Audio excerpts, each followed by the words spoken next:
یہ جنت البقیع کا مین گیٹ ہے جہاں سے جینٹس جاتے ہیں زیارت کے لیے.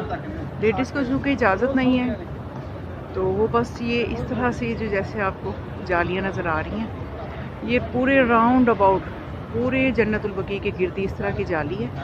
لیڈیز بس ان جالیوں میں سے دیکھ سکتی ہیں اور جینٹس کے لیے یہ گیٹ بنا ہوا ہے.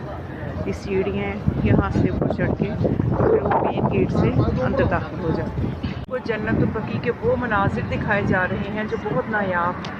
اگر آپ غور کریں تو بہت ہی کم فاصلے سے آپ محسوس کر سکتے ہیں کہ وہاں پہ آپ قبریں ایسی نظر آ رہی ہوں گی جو انٹرنس کے راستے کے پاس ہیں. تو وہیں پہ ہی ہمارے 4 آئمہ ہماری زندگیاں قربان ہو جائیں ان کی عظمت پہ، ان کی مظلومیت پہ.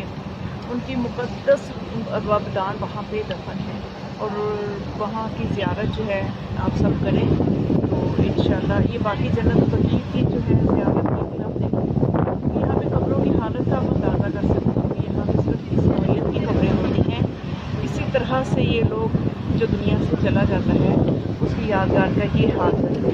اور حتیٰ کہ خدا کے حقیقی خلیفہ اوصیاء اور اولیاء کی قبروں کے ساتھ بھی یہ حالات ہیں کہ کوئی پہچان نہیں ہے، کوئی اس کے اوپر روشنی نہیں ہے اور کوئی اس کے اوپر ایسی نشانی نہیں ہے نہ ہی کوئی زیارت کر سکتا ہے. اور خاص طور پر جو بنی ہاشم کی قبریں آپ دیکھ سکتے ہیں کہ ادھر جو ایک احاطہ ہے جو کہ بنی ہاشم سے منسوب ہے. مین انٹرنس سے جب آپ داخل ہوں تو ایک راؤنڈ ایک جو احاطہ ہے اس میں بنی ہاشم مدفن ہے.